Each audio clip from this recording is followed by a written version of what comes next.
갑은 술자리에서 친구 을에게 말했다. 야, 내 노트북 10만원에 가져갈래? 원래 200만원짜리 노트북이다. 을은 바로 대답했다. 진짜? 오케이, 나 산다. 다음날 계좌 보내. 노트북 가져갈게. 그러자 갑이 말을 바꾼다. 야, 그걸 진짜로 믿었어? 나 장난친 거야. 진심 아니었으니까 계약 무효지. 여기서 문제. 속마음으로는 팔 생각이 없었는데 겉으로는 판다고 말한 경우 이 계약은 무효일까? 먼저 민법 107조 비진의 표시는 표의자가 진위와 표시가 다르다는 걸 알면서 의사표시를 한 경우다. 쉽게 말하면 이거다. 속마음은 팔기 싫다. 겉으로는 팔겠다. 그리고 본인도 속마음과 말이 다르다는 걸 알고 있다. 그럼 갑은 바로 이길까? 아니다. 비진의 표시는 원칙적으로 유효하다. 갑이 나중에 사실 진심 아니었어라고 말해도 그 말만으로 계약이 무효가 되는 건 아니다. 여기서 판례가 중요하다. 판례는 진위를 마음속에서 진짜로 바라는 것이라고 보지 않는다. 진위란 특정한 내용의 의사표시를 하려는 생각이다. 그러니까 갑이 속으로 사실 팔기 싫은데라고 생각했더라도 그 상황에서 팔겠다는 표시를 하기로 판단했다면 그냥 마음속 소망이 달랐다는 이유만으로는 부족하다. 그럼 언제 무효가 될까? 우리 갑의 말을 듣고도 이거 진심 아닌 것 뻔한데? 라고 알았거나 조금만 주의했으면 갑이 진심이 아니라는 걸 알 수 있었던 경우다. 예를 들어 갑이 술에 취해서 웃으면서 말했다. 키읔키읔 내 200만원짜리 노트북 10만원에 가져가라 키읔키읔. 주변 사람들도 다 웃고 있었고 을도 그 분위기를 알 수 있었다. 그런데도 을이 다음날 와서 말한다. 계약했잖아. 노트북 줘. 이 경우에는 을이 갑이 진의 아님을 알았거나 알 수 있었다고 볼 수 있다. 그러면 민법 107조 1항 단서에 따라 갑의 의사표시는 무효가 될 수 있다. 하지만 반대로 갑이 진지하게 가격을 말했고 계좌도 알려줬고 을이 진짜 계약이라고 믿을 만한 상황이었다면 그때는 다르다. 나 사실 진심 아니었어. 이 말은 약하다. 계약은 원칙적으로 유효다. 여기서 한 번 더 꼬아보자. 을이 노트북을 병에게 다시 팔았다. 병은 갑과 을 사이에 장난이었는지 진심이 아니었는지 전혀 몰랐다. 그럼 갑이 병에게 말할 수 있을까? 그거 원래 무효야. 내 노트북 돌려줘. 쉽지 않다. 비진의 표시의 무효는 선의의 제3자에게 대항하지 못한다. 즉 갑과 을 사이에서 무효가 되더라도 그 사정을 모른 선의의 제3자 병에게는 사실 진심 아니었어라고 주장하기 어렵다. 그리고 시험에서 빠지면 안 되는 것. 입증 책임. 비진의 표시가 무효라고 주장하는 사람이 비진의 표시에 해당한다는 점 그리고 상대방이 진의 아님을 알았거나 알 수 있었다는 점을 증명해야 한다. 즉 이 사례에서는 갑이 증명해야 한다. 나 장난이었어. 이 말만으로는 부족하다. 갑은 을이 그걸 알았거나 알 수 있었다는 사정까지 끌어와야 한다. 여기서 판례 하나 더. 상대방이 농담인 줄 알 거라고 기대하고 한 말도 일단 의사표시 자체는 될 수 있다. 그러니까 농담이었으면 자동 무효 카드가 아니다. 또 하나 강박을 받아서 증여한 경우도 바로 비진의 표시가 되는 것은 아니다. 예를 들어 갑이 무서워서 을에게 증여하기로 하고 그에 따른 증여 의사표시를 했다면 판례는 곧바로 내심의 효과 이사가 없다고 보지 않는다. 이건 보통 비진의 표시 무효 문제가 아니라 강박에 의한 취소 문제로 간다. 다만 진짜로 머리에 총을 겨누고 억지로 쓰게 한 정도라면 그건 의사결정 자체가 없는 경우다. 이런 절대적 강박은 비진의 표시가 아니라 그냥 무효 문제로 본다. 정리. 갑의 노트북 매도 의사표시는 표시와 진위가 다르고 갑이 그걸 알고 한 것이라면 비진의 표시에 해당할 수 있다. 하지만 비진의 표시는 원칙적으로 유효하다. 우리 갑이 진의 아님을 알았거나 알 수 있었을 때만 무효가 된다. 그리고 그 무효는 선의의 제3자 병에게 대항하지 못한다. 답안 문장. 갑의 의사표시는 표시와 진위가 불일치하고 갑이 이를 알고 한 것이므로 비진의 표시에 해당할 수 있다. 그러나 민법 제107조 제1항에 따라 비진의 표시는 원칙적으로 유효하고 상대방 을이 갑이 진의 아님을 알았거나 알 수 있었을 경우에 하나여 무효가 된다. 판례상 진위란 표의자가 진정 마음속에서 바라는 사항이 아니라 특정한 내용의 의사표시를 하고자 하는 생각을 의미하므로 갑이 내심 노트북을 팔기를 원하지 않았다는 사정만으로는 무효가 되지 않는다. 다만 그 무효는 선의의 제3자에게 대항하지 못한다. 마지막 정리. 진심 아니었어는 민법에서 생각보다 약하다. 비진의 표시는 원칙 유효. 상대방이 알았거나 알 수 있었으면 무효. 선의의 제3자에게는 무효 주장 불가. 시험장에서는 속마음보다 상대방이 알았는지를 먼저 봐야 한다. 보통 강박은 취소, 절대적 강박은 무효. 비진의 표시는 아님. 갑은 을에게 괴롭힘을 당하고 있었다. 너 이 건물 나한테 증여해. 을 안 하면 가만 안 둔다. 겁을 먹은 갑은 결국 증여 계약서에 도장을 찍었다. 며칠 뒤 갑이 말한다. 나 진심으로 준 거 아니야. 강박 때문에 한 거니까 비진의 표시로 무효지. 여기서 문제. 강박 때문에 한 증여는 민법 107조 비진의 표시로 무효일까? 정답은 보통은 아닌. 비진의 표시는 속마음과 표시가 다르고 본인도 그 불일치를 알고 한 의사표시다. 그런데 판례는 강박에 의해 증여를 했더라도 갑이 무서워서나마 증여하기로 하겠다고 결정하고 그 의사표시를 한 이상 내심의 효과 이사가 없다고 보지 않는다. 즉 갑이 속으로는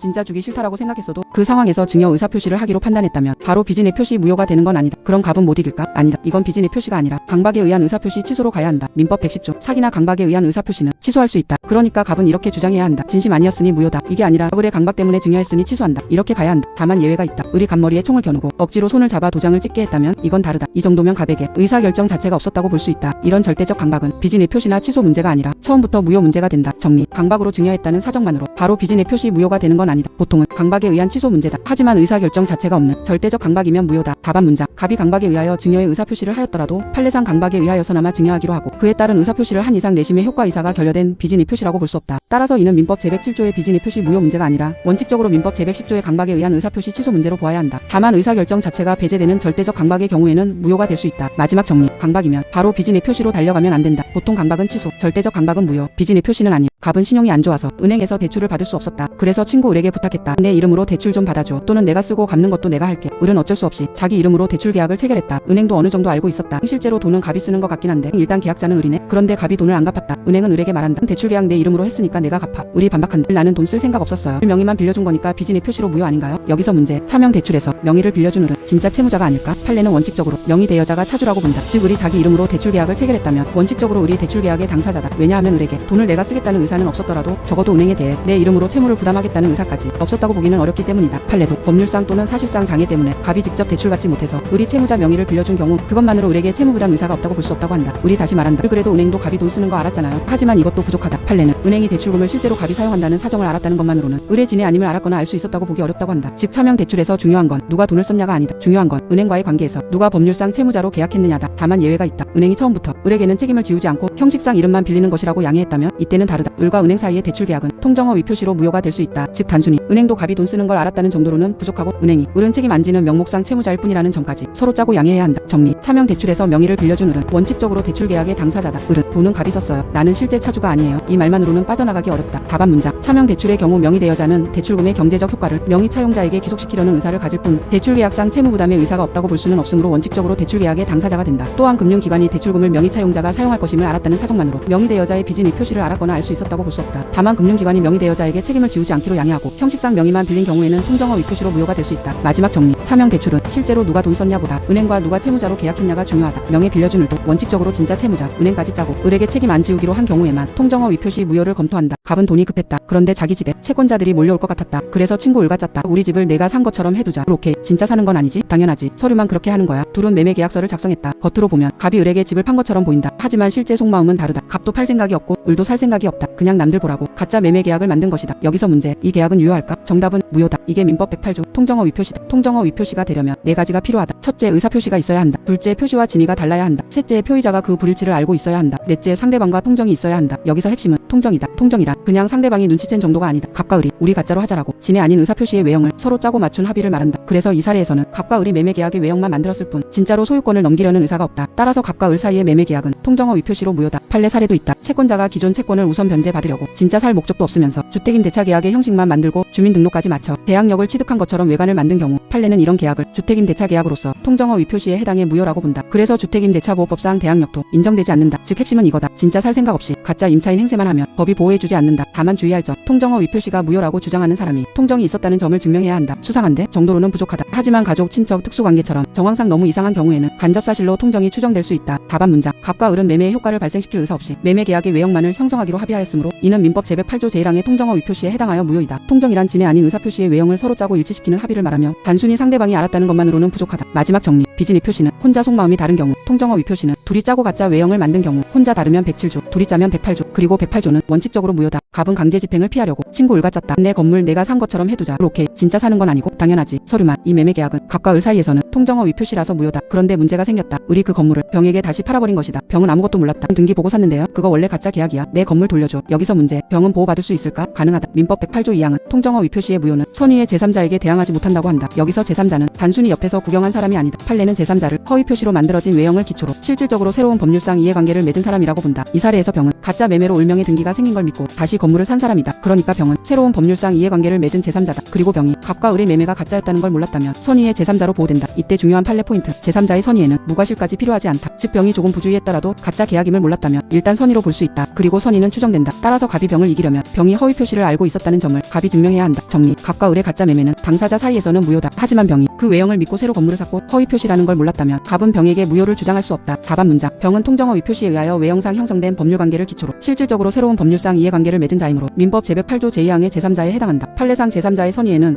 무과실이 요구되지 않고 선의는 추정되므로 갑은 병이 허위 표시임을 알았음을 증명하지 못하는 한그 무효로서 병에게 대항할 수 없다. 마지막 정리. 통정어 위표시는 당사자끼리는 무효. 하지만 가짜 외형을 믿은 선의의 제3자는 보호. 시험장에서는 제3자인가 선의인가 이 두 개만 딱 보면 된다. 갑은 강제 집행을 피하려고 친구 을에게 부동산을 넘긴 척했다. 서류상 내가 산 걸로 해두자. 오케이. 진짜 사는 건 아니고 이건 통정어 위표시다. 갑과 을 사이에서는 당연히 무효다. 그런데 을이 그 부동산을 병에게 다시 팔았다. 병은 등기를 보고 샀다. 하지만 사실 조금 수상했다. 시세보다 가격이 낮았고 갑과 을이 친한 사이라는 말도 들었다. 갑이 말한다. 병도 제대로 확인 안 했잖아. 과실 있으니까 보호 못 받지? 여기서 문제. 통정어 위표시의 제3자는 과실이 있어도 보호될까? 정답은 보호될 수 있다. 민법 108조 2항은 통정어 위표시의 무효는 선의의 제3자에게 대항하지 못한다고 한다. 여기서 선의란 그 의사표시가 허위표시라는 사실을 알지 못한 것을 말한다. 판례는 이때 무과실까지 요구하지 않는다. 즉 병이 조금 부주의했더라도 갑과 을의 매매가 가짜라는 걸 몰랐다면 선의의 제3자로 보호될 수 있다. 그리고 선의는 추정된다. 그러니까 병이 나는 몰랐어요를 증명하는 게 아니다. 반대로 갑이 병은 가짜 계약인 걸 알고 있었다는 점을 증명해야 한다. 선의 판단 시점도 중요하다. 판례는 제3자가 새로운 법률상 이해관계를 맺을 당시를 기준으로 선의인지 판단한다. 즉 병이 부동산을 살 때 허위표시임을 몰랐다면 그 후에 알게 됐다고 해서 바로 보호가 사라지는 건 아니다. 다만 조심할 점. 제3자에게 중과실이 있는 경우에는 다른 선의의 이해관계인에게까지 계약의 유효를 주장하는 것이 권리남용으로 제한될 수 있다는 판례 흐름도 있다. 정리. 통정어 위표시의 제3자는 선이면 보호된다. 이때 선의에는 무과실이 필요 없다. 하지만 중과실이 있으면 권리남용 문제가 따로 나올 수 있다. 답안 문장. 민법 제108조 제2항의 선의란 허위표시임을 알지 못한 것을 의미하고 판례상 제3자의 선의에는 무과실이 요구되지 않는다. 또한 제3자의 선의는 추정되므로 허위표시의 무효를 주장하는 갑이 병의 악의를 증명하여야 한다. 선의 여부는 병이 새로운 법률상 이해관계를 맺은 당시를 기준으로 판단한다. 마지막 정리. 108조 2항에서 제3자는 선이면 된다. 과실 있어도 보호 가능. 무과실 필요 없음. 악의는 무효 주장하는 사람이 증명. 단 중과실은 권리남용 제한 가능성까지 조심. 갑은 을에게 땅을 샀다. 을이 말했다. 이 땅 곧 공장 지을 수 있게 됩니다. 공무원한테도 확인했어요. 갑은 그 말을 믿었다. 공장 지을 수 있으면 사야지. 그래서 갑은 비싼 가격에 땅을 샀다. 그런데 나중에 확인해보니 공장 신축은 불가능했다. 갑이 말한다. 나 공장 지을 수 있는 줄 알고 산 건데 차고니까 계약 취소할래. 여기서 문제. 계약 내용 자체가 아니라 계약을 하게 된 이유가 틀린 경우 이걸 이유로 취소할 수 있을까? 이게 바로 동기의 착오다. 동기의 착오는 사겠다는 의사 자체는 있었지만 그 의사를 하게 된 이유가 사실과 다른 경우다. 원칙적으로 마음속 동기만 틀린 건 쉽게 취소할 수 없다. 그런데 판례는 이렇게 본다. 동기를 의사표시의 내용으로 삼을 것을 상대방에게 표시했고 의사표시 해석상 그 동기가 법률행위의 내용이 되었다고 인정되면 착오 취소가 가능하다. 쉽게 말하면 갑 혼자 마음속으로 공장 지을 수 있겠지?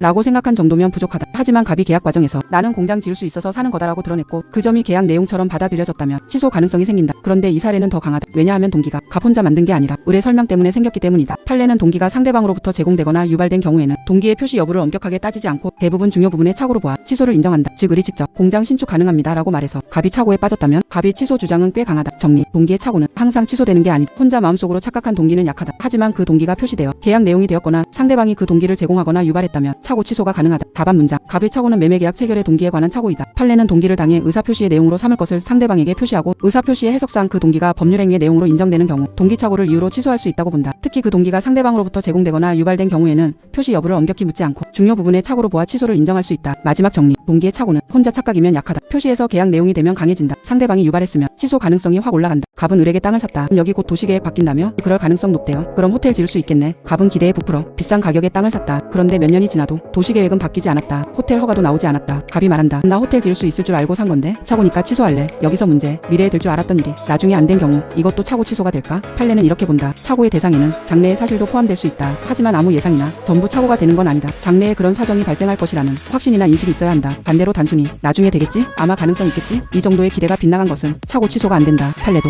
장래 도시계획이 변경되어 호텔 신축 인허가를 받을 수 있을 것이라고 생각한 사안에서 그건 장래의 미필적 사실에 대한 기대나 예상이 빗나간 것에 불과하다고 보았다. 즉 이 사례에서 갑이 단순히 언젠가 호텔 지을 수 있겠지라고 기대한 정도라면 착오 취소는 어렵다. 하지만 만약 계약 당시 이미 허가 가능하다는 현재 사정에 대한 잘못된 인식이 있었고 그게 계약의 중요한 전제가 되었다면 그때는 착오로 다룰 수 있다. 정리. 장래 사실도 착오의 대상이 될 수 있다. 하지만 단순한 기대나 예상은 부족하다. 확신 또는 현재 사정에 대한 잘못된 인식이 있어야 한다. 답안 문장. 갑의 착오는 장래 사정에 관한 동기의 착오이다. 판례상 착오의 대상에는 장래의 사실도 포함될 수 있으나 장래 그러한 사정이 발생할 것이라는 확신 내지 인식이 존재하여야 한다. 따라서 장래 도시계획 변경이나 인허가 가능성에 대한 단순한 기대 또는 예상이 빗나간 것에 불과하다면 착오를 이유로 취소할 수 없다. 마지막 정리. 미래 예상이 틀렸다고 무조건 착오는 아니다. 확신은 착오 가능. 막연한 기대는 취소 불가. 시험장에서는 기대였나 확신이었나를 갈라라. 갑은 을에게 토지를 샀다. 이 땅 시세 10억은 됩니다. 갑은 그 말을 믿고 10억에 매수했다. 그런데 나중에 감정해보니 실제 시가는 6억이었다. 갑이 말한다. 나 시가를 잘못 알고 샀잖아. 착오니까 계약 취소할래. 여기서 문제. 비싸게 샀다는 이유만으로 매매 계약을 취소할 수 있을까? 원칙적으로는 어렵다. 판례는 시가의 착오를 동기의 착오로 본다. 그리고 시가 착오는 일반적으로 법률행위 내용의 중요 부분의 착오가 아니라고 본다. 쉽게 말하면 이거다. 갑이 마음속으로 이 땅은 10억짜리겠지라고 생각한 건 계약을 하게 된 이유일 뿐이다. 계약 내용은 이 토지를 10억에 산다는 것이다. 그래서 단순히 시세보다 비싸게 샀다는 말만으로는 착오 취소가 쉽지 않다. 그런데 예외가 있다. 시가와 매매 대금 차이가 너무 큰 경우 판례는 시가 차이가 현저하면 중요 부분의 착오가 될 수 있다고 본다. 예를 들어 감정기간의 착오 때문에 토지 가격이 지나치게 높게 산정됐고 정당한 가격보다 훨씬 비싸게 매수한 경우 이때 대법원은 초과된 부분에 대한 일부 취소를 인정한 바 있다. 즉 계약 전체를 무조건 날리는 게 아니라 정당한 가격을 넘는 부분만 취소할 수 있다는 것이다. 특히 자료상 판례는 가격이 85%나 과다하게 평가된 경우라면 그 차이가 현저해서 중요 부분의 착오가 될 수 있다고 정리한다. 정리. 시가 착오는 원칙적으로 취소 어렵다. 하지만 가격 차이가 현저하면 중요 부분의 착오가 될 수 있다. 그리고 이 경우에는 전체 취소보다 일부 취소가 문제된다. 답안 문장. 갑의 착오는 매매 목적물의 시가에 관한 착오로서 동기의 착오에 해당한다. 판례는 시가의 착오는 원칙적으로 법률행위 내용의 중요 부분의 착오가 아니라고 보나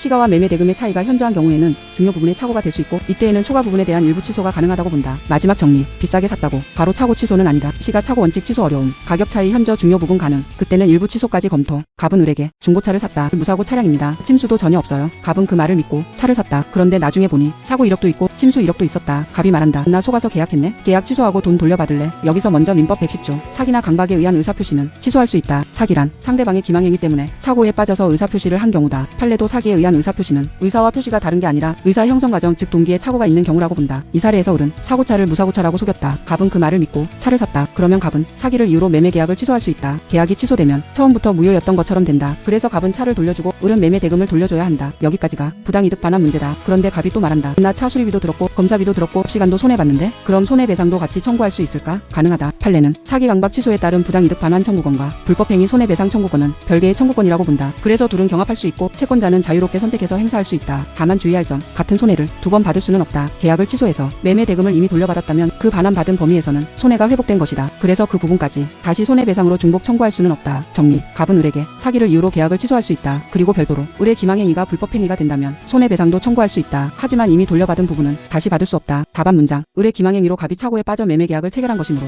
갑은 민법 제110조에 따라 이를 취소할 수 있다. 계약이 취소되면 각 당사자는 부당이득 반환 의무를 부담한다. 한편 판례상 사기 강박 취소에 따른 부당이득 반환 청구권과 불법행위로 인한 손해배상 청구권은 별개의 청구권으로 경합하여 병존하므로 갑은 이를 선택적으로 행사할 수 있다. 다만 부당이득 반환으로 회복된 범위에서는 손해배상 청구권을 중첩적으로 행사할 수 없다. 마지막 정리. 사기당했으면 취소만 보는 게 아니다. 계약 취소 부당이득 반환, 기망행위 불법행위 손해배상 둘 다 가능. 하지만 같은 손해를 두 번 받는 건 안 된다. 갑은 을에게 땅을 팔았다. 그런데 이 계약에는 문제가 있었다. 첫 번째 상황. 갑과 을의 계약이 처음부터 강행법규를 위반했다. 이 경우 을이 말한다. 그럼 제가 취소한다고 해야 무효인가요? 아니다. 이건 무효다. 무효는 처음부터 효력이 없다. 누가 취소한다고 말해야 비로소 효력이 없어지는 게 아니다. 처음부터 법률 효과가 발생하지 않는다. 두 번째 상황. 갑이 을의 거짓말에 속아서 땅을 팔았다. 개발허가 난다면서요? 아 그건 좀. 이 경우는 다르다. 사기에 의한 의사표시는 처음부터 당연히 무효가 아니라 갑이 취소할 수 있는 행위다. 즉 취소하기 전까지는 일단 유효하다. 갑이 취소하면 그때 민법 141조에 따라 처음부터 무효였던 것처럼 된다. 여기서 핵심 차이. 무효는 처음부터 효력 없음. 취소는 취소 전까지 유효. 하지만 취소하면 소급해서 무효. 갑이 말한다. 그럼 취소는 꼭 소송으로 해야 하나요? 그것도 아니다. 판례는 취소의 의사표시는 특별한 방식이 필요 없고 상대방이 취소 의사를 인식할 수 있으면 어떤 방법으로도 가능하다고 본다. 심지어 취소를 전제로 한 소송상 청구나 취소를 전제로 한 이행 거절에도 취소의 의사표시가 포함될 수 있다. 예를 들어 갑이 을에게 속아서 한 계약이니까 돈 돌려줘. 이렇게 소송을 냈다면 그 안에 취소 의사표시가 들어있다고 볼 수 있다. 정리. 무효는 처음부터 죽은 계약. 취소는 살아있다가 취소하면 처음부터 죽은 것처럼 되는 계약. 답안 문장. 무효인 법률행위는 처음부터 법률 효과가 발생하지 않으나 취소할 수 있는 법률행위는 취소 전까지는 유효하다. 다만 취소권자가 이를 취소하면 민법 제141조에 따라 처음부터 무효인 것으로 본다. 판례상 취소의 의사표시는 특별한 방식을 요하지 않고 취소 의사가 상대방에게 인식될 수 있으면 족하며 취소를 전제로 한 소송상 청구나 이행 거절에도 취소의 의사표시가 포함될 수 있다. 마지막 정리. 무효는 처음부터 효력 없음. 취소는 취소 전까지 유효. 취소하면 소급해서 무효. 시험장에서는 당연 무효인가 취소권 행사해야 하나. 이걸 먼저 갈라라. 갑은 을에게 속아서 중고차를 샀다. 완전 무사고 차량입니다. 그런데 알고 보니 사고차였다. 갑은 사기를 이유로 계약을 취소할 수 있다. 그런데 갑이 사고차라는 걸 알고도 을에게 이렇게 말했다. 그래도 그냥 탈게요. 대신 수리비 조금만 깎아주세요. 그리고 실제로 차를 계속 사용했다. 며칠 뒤 갑이 다시 말한다. 아무리 생각해도 속은 것 같아요. 계약 취소할래요? 여기서 문제. 한번 취소할 수 있었던 계약을 나중에 살려버릴 수도 있을까? 가능하다. 이게 추인이다. 취소할 수 있는 법률행위는 취소하기 전까지는 일단 유효하다. 그리고 취소권자가 그래도 이 계약을 인정하겠다고 하면 그 계약은 더 이상 취소할 수 없게 된다. 하지만 아무 때나 추인이 되는 건 아니다. 추인은 취소의 원인이 끝난 뒤에 해야 한다. 예를 들어 사기라면 갑이 속았다는 사실을 안 뒤, 강박이라면 강박 상태에서 벗어난 뒤, 그때 비로소 제대로 된 추인이 가능하다. 판례도 추인은 취소할 수 있는 행위임을 알고 취소의 원인이 종료된 뒤에 해야 한다는 태도다. 즉 갑이 사고차라는 걸 모르고 그냥 차를 탄 것이라면 추인이라고 보기 어렵다. 하지만 사고차라는 걸 알고도 계약을 인정하는 행동을 했다면 추인이 문제된다. 여기서 법정 추인도 조심해야 한다. 갑이 취소할 수 있음을 알고도 대금을 지급하거나 상대방에게 이행을 청구하거나 목적물을 처분하면 법은 일정한 경우 추인한 것으로 본다. 즉 말로 추인합니다 라고 하지 않아도 행동으로 취소권을 잃을 수 있다. 정리. 갑은 사기를 이유로 계약을 취소할 수 있었다. 하지만 사고차라는 걸 알고도 계약을 인정하는 행동을 했다면 추인으로 평가될 수 있다. 그러면 갑은 나중에 다시 계약을 취소할 수 없다. 답안 문장. 갑은 을의 기망행위로 착오에 빠져 매매 계약을 체결하였으므로 이를 취소할 수 있다. 그러나 취소권자가 취소할 수 있는 행위임을 알고 취소의 원인이 종료된 후 이를 추인한 경우에는 더 이상 취소할 수 없다. 따라서 갑이 사고차라는 사실을 안 뒤에도 계약을 인정하는 의사표시 또는 법정 추인에 해당하는 행위를 하였다면 갑이 취소권은 소멸한다. 마지막 정리. 취소할 수 있는 계약은 취소 전까지 유효. 그런데 알고도 인정하면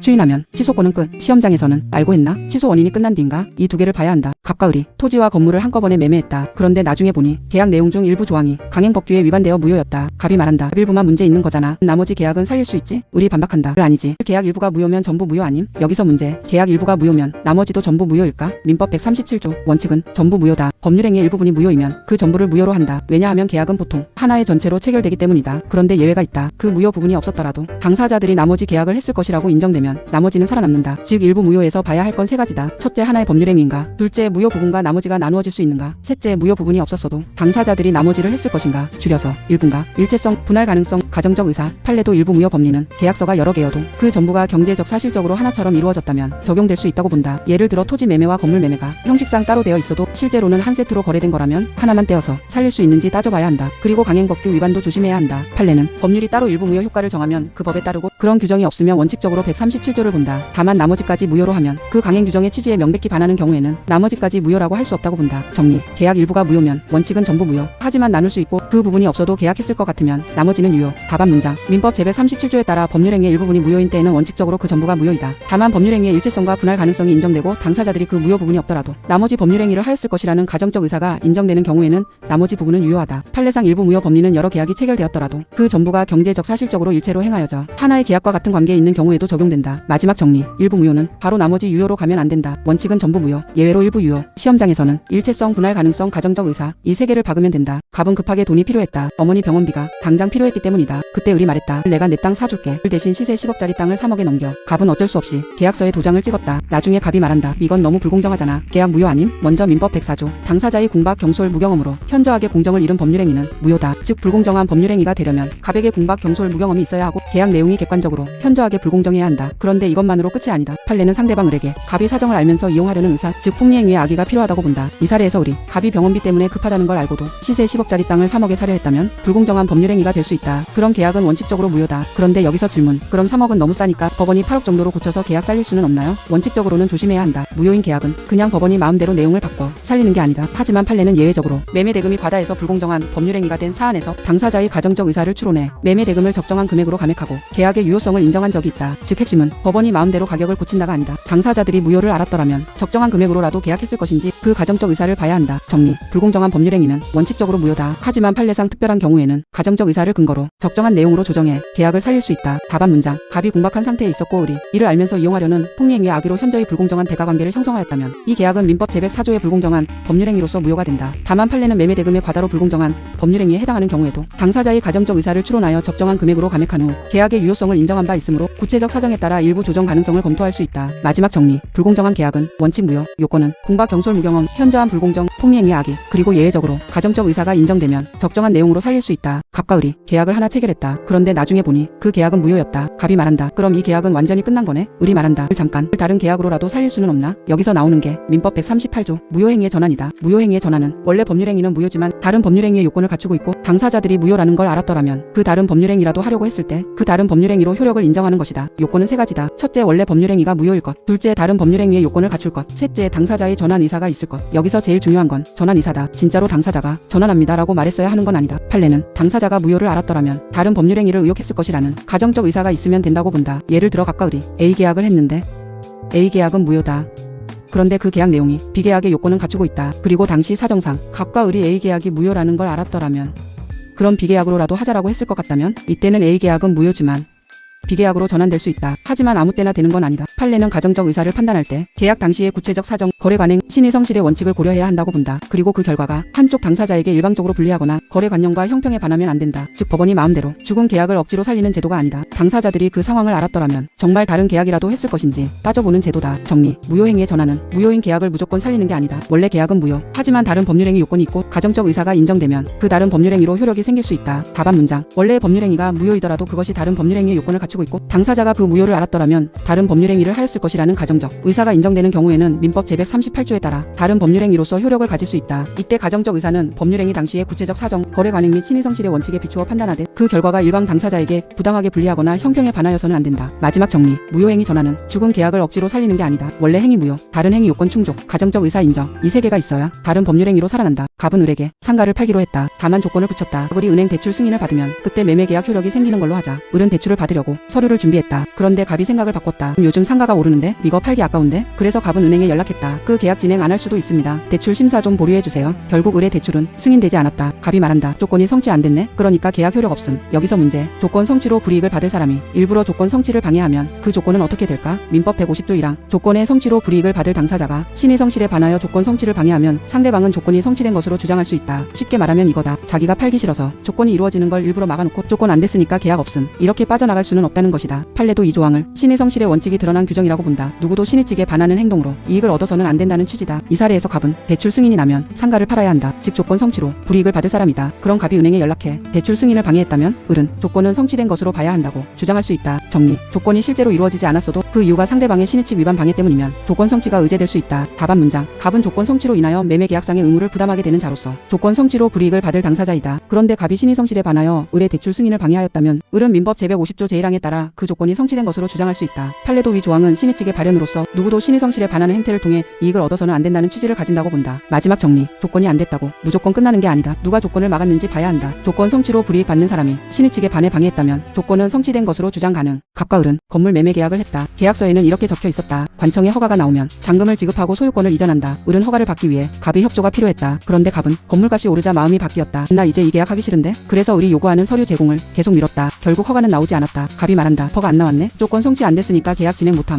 을이 반박한다. 내가 협조 안 해서 허가 못 받은 거잖아. 조건 성취된 걸로 봐야지. 여기서 민법 150조가 나온다. 조건 성취로 불이익을 받을 사람이 신의 성실에 반해서 조건 성취를 방해하면 상대방은 조건이 성취된 것으로 주장할 수 있다. 그런데 여기서 조심해야 한다. 판례는 단순히 협조를 안 했다는 사정만으로 무조건 조건 성취 의제를 인정하지 않는다. 계약상 정당하게 기대되는 협력을 신의 측에 반하여 거부했고 그 거부가 조건 성취 방해 행위에 준할 정도여야 한다. 즉 갑이 단순히 조금 늦게 답변한 정도라면 부족하다. 하지만 갑이 계약을 깨려고 필요한 서류 제공을 일부러 거부했고 그 때문에 허가가 불가능해졌다면 그때는 을이 조건이 성취된 것으로 주장할 수 있다. 또 하나의 한계. 민법 150조는 조건이 성취됐더라면 생겼을 효과만 의제하는 규정이다. 판례는 이 조항을 근거로 계약에서 정하지 않은 법률 효과까지 새로 인정해서는 안 된다고 본다. 쉽게 말해 조건이 된 걸로 봐주세요는 가능해도 계약에 없던 권리까지 만들어주세요는 안 된다. 정리. 조건 성취 의제는 상대방의 나쁜 방해를 막는 제도다. 하지만 단순 협력 거부만으로는 부족하다. 신의 측에 반하는 방해 행위 수준이어야 하고 의제되는 효과도 조건 성취와 직접 관련된 범위에 한정된다. 답안 문장. 민법 제150조 제1항은 조건 성취로 불이익을 받을 당사자가 신의 성실에 반하여 조건 성취를 방해한 경우 상대방이 조건 성취를 주장할 수 있도록 한다. 판례상 이 규정은 계약상 정당하게 기대되는 협력을 신의 성실에 반하여 거부한 경우에도 유추 적용될 수 있으나 단순한 협력 거부만으로는 부족하고 방해 행위에 준할 정도의 신의칙 위반이 있어야 한다. 또한 조건 성취 의제와 직접 관련 없는 사실관계나 계약에서 정하지 않은 법률 효과까지 의제할 수는 없다. 마지막 정리. 조건 성취 의제는 아무 때나 쓰는 치트키가 아니다. 단순 비협조는 부족, 신의칙 위반 방해 수준 필요, 계약에 없는 효과까지 만들 수는 없음. 갑은 을에게 아파트를 팔기로 했다. 계약 내용은 이렇다. 갑은 소유권이 전등기를 해주고 을은 잔금을 지급한다. 잔금일이 됐다. 갑이 말한다. 잔금부터 주세요. 을이 말한다. 등기 서류부터 주세요. 둘 다 버틴다. 돈 안 주면 나도 등기 안 해. 을 등기 안 해주면 나도 돈 못 줘. 여기서 문제. 을은 잔금을 안 줬으니까 바로 이행지체일까? 아니다. 이게 민법 536조 동시 이행의 항변권이다. 쌍무계약에서 서로의 채무가 맞교환 관계에 있으면 상대방이 자기 채무를 이행 제공할 때까지 자기 채무 이행을 거절할 수 있다. 쉽게 말하면 이거다. 너도 해야 나도 한다. 매도인 갑의 등기 의무와 매수인 을의 잔금 지급 의무는 동시 이행 관계다. 그래서 갑이 등기 서류를 준비하지 않았다면 을은 잔금 지급을 거절할 수 있다. 이 경우 을은 단순히 돈을 안 낸 사람이 아니라 동시 이행 항변권을 행사하는 사람이다. 그래서 바로 이행지체가 되지 않는다. 판례도 동시 이행 관계에 있는 채무에서 상대방의 이행 제공이 없으면 채무자는 이행지체 책임을 지지 않는다고 본다. 그럼 갑이 계약을 해제하려면 갑이 먼저 자기 등기 의무를 이행 제공해야 한다. 그 다음 을에게 잔금 지급을 최고해야 한다. 그런데도 을이 안 주면 그때 이행지체와 해제가 문제된다. 정리. 동시 이행 항변권이 있으면 그냥 안 한 게 아니다. 상대방이 먼저 제공하지 않았기 때문에 나도 거절할 수 있는 것이다. 답안 문장. 갑의 소유권이 전등기 의무와 을의 잔금 지급 의무는 쌍무계약상 대가적 결령 관계에 있어 동시 이행 관계에 있다. 따라서 갑이 자기 채무의 이행을 제공하지 않은 이상 을은 민법 제536조에 따라 잔금 지급을 거절할 수 있고 이 경우 을은 이행지체 책임을 지지 않는다. 마지막 정리. 동시 이행은 계약법에 맞교환 논리다. 상대방이 제공해야 내 지체가 시작된다. 시험장에서는 이 채무들이 서로 맞교환 관계인가? 이걸 먼저 봐야 한다. 갑은 을에게 아파트를 팔았다. 잔금일이 됐다. 갑을 잔금 주세요. 을 등기 서류 주세요. 그럼 바로 줄게요. 그런데 갑은 등기 서류를 준비하지 않았다. 일단 돈부터 줘. 을 아니 등기 준비 안 했잖아. 갑은 화가 났다. 너 잔금 안 줬으니까 이행지체야. 계약 해제할게. 여기서 문제. 을은 정말 이행지체일까? 정답은 아니다. 왜냐하면 을에게 동시 이행항 변권이 있기 때문이다. 민법 536조 쌍무계약에서 상대방이 자기 채무를 이행 제공할 때까지 자기 채무 이행을 거절할 수 있다. 매매계약에서 갑의 등기 의무와 을의 잔금 지급 의무는 서로 맞교환 관계다. 그러니까 갑이 등기 서류를 준비해서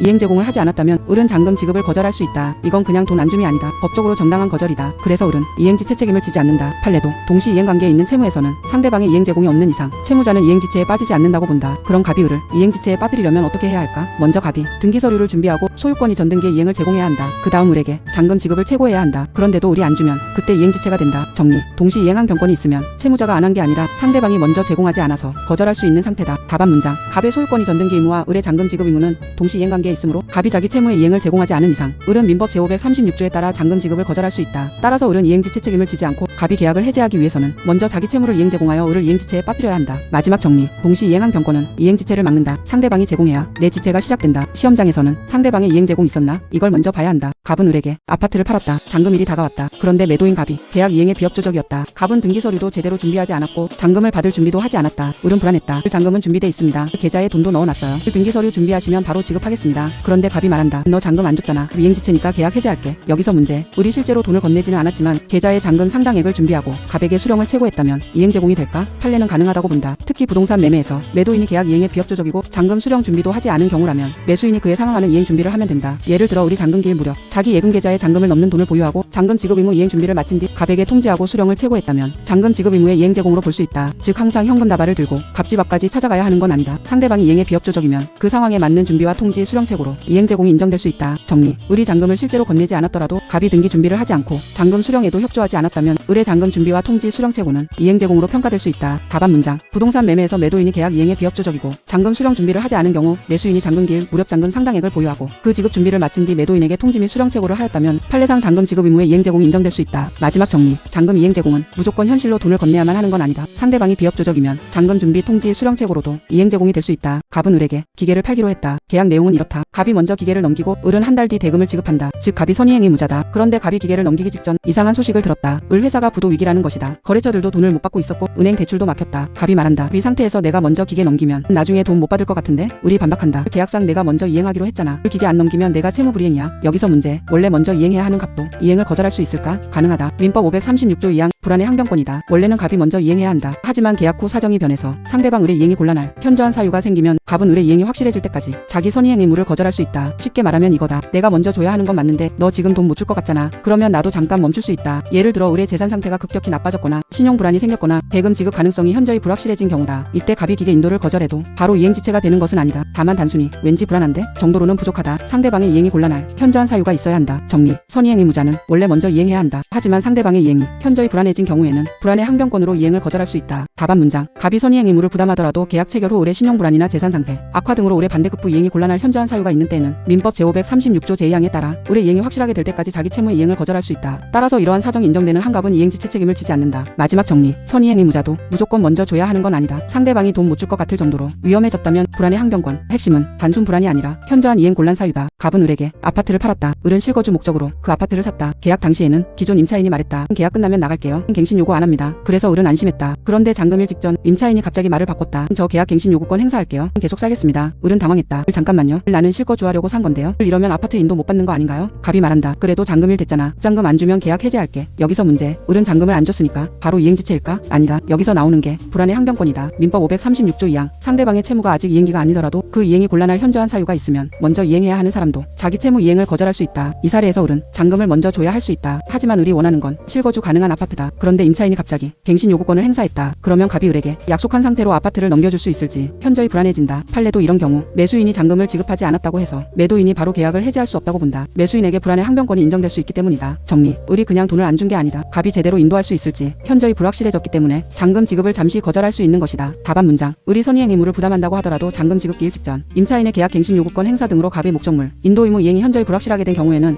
민법 제536조 제2항의 불안의 항변권이 인정될 수 있다. 따라서 을은 갑의 이행이 확실하게 될 때까지 잔금 지급을 거절할 수 있고 갑은 을의 잔금 미지급만을 이유로 곧바로 계약을 해제할 수 없다. 마지막 정리. 불안의 항변권은 나 먼저 해야 하는 거 아는데 너 이행 못할 것 같잖아 라는 항변이다. 핵심은 하나. 단순 걱정은 부족. 상대방 이행이 현저히 불확실해야 한다. 갑은 을에게 아파트를 팔았다. 갑의 의무는 소유권이 전등기, 을의 의무는 잔금 지급. 잔금일이 지났는데 을이 돈을 주지 않았다. 갑이 말한다. 갑을 너 잔금 안 줬지? 계약 해제할게. 그런데 을이 반박한다. 잠깐. 너도 등기 서류 준비 안 했잖아. 여기서 문제. 동시 이행 관계에서 상대방이 이행 안 했다고 바로 계약 해제할 수 있을까? 정답은 바로는 어렵다. 매도인의 등기 의무와 매수인의 잔금 지급 의무는 동시 이행관계다. 그래서 갑이 을을 이행지체에 빠뜨리려면 먼저 자기 채무를 이행 제공해야 한다. 즉 갑이 등기 서류를 준비하고 을이 잔금을 지급하면 바로 등기해줄 수 있는 상태를 만들어야 한다. 그 다음에 을에게 말해야 한다. 나는 등기 준비 끝냈다. 상당한 기간 안에 잔금 지급해라. 그래도 을이 잔금을 안 주면 그때 이행지체를 이유로 계약 해제가 가능하다. 판례도 동시 이행관계에 있는 반대급 부의무 채권자가 상대방의 변제 제공이 없다는 이유로 계약을 해제하려면 스스로의 채무를 변제 제공하고 해제 전에 이행을 최고해야 한다고 본다. 쉽게 말하면 이거다. 너 안 했으니까 해제.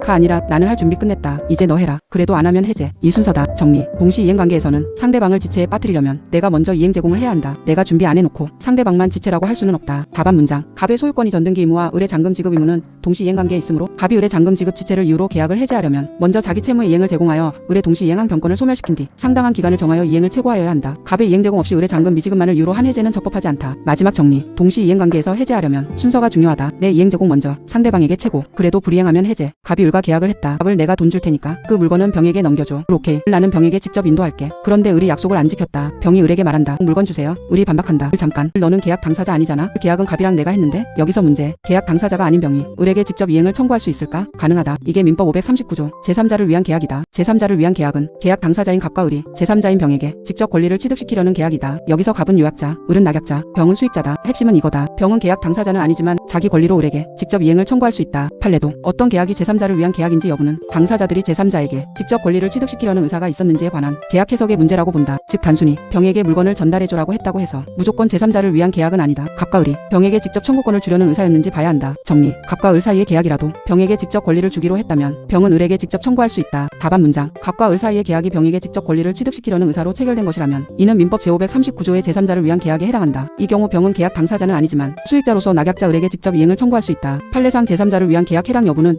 당사자 의사의 해석 문제이다. 마지막 정리. 제3자를 위한 계약은 남의 계약에 끼어드는 게 아니다. 처음부터 제3자에게 권리를 주기로 한 계약이다. 요약자 갑, 낙약자 을, 수익자 병. 수익자 병은 직접 청구 가능. 갑이 을과 계약했다. 갑을 내가 돈 줄 테니까 병에게 물건을 넘겨줘. 알겠습니다. 병에게 직접 주겠습니다. 이건 제3자를 위한 계약이다. 그런데 아직 병은 이 계약 내용을 모르고 있었다. 나한테 권리가 생긴 거야? 아직은 애매한데? 여기서 문제. 제3자를 위한 계약에서 수익자 병의 권리는 언제 생길까? 민법 539조 2항. 제3자의 권리는 그 제3자가 채무자에게 계약의 이익을 받을 의사를 표시한 때 생긴다. 이걸 수익의 의사표시라고 한다. 즉 갑과 을이 계약했다고 해서 병의 권리가 바로 확정되는 게 아니다. 병이 을에게 말해야 한다. 저 그 계약 이익 받겠습니다. 물건 주세요. 이때 병은 을에게 직접 이행 청구권을 갖는다. 자료상 판례 법리도 수익의 의사표시에 의해 수익자는 계약상의 권리를 확정적으로 취득한다고 정리한다. 그럼 꼭 말로 해야 할까? 아니다. 묵시적으로도 가능하다. 예를 들어 병이 을에게 계약에 따라 물건 인도를 요구했다면 그 자체가 수익의 의사표시로 볼 수 있다. 여기서 중요한 효과. 병이 수익의 의사표시를 하기 전에는 갑과 을이 계약을 바꾸거나 없앨 수 있다. 하지만 병이 수익의 의사표시를 한 뒤에는 갑과 을이 마음대로 병의 권리를 빼앗을 수 없다. 민법 541조 때문이다. 정리. 제3자를 위한 계약에서 병은 계약 당사자는 아니다. 하지만 수익의 의사표시를 하면 자기 권리로 을에게 직접 청구할 수 있다. 답안 문장. 제3자를 위한 계약에서 수익자 병의 권리는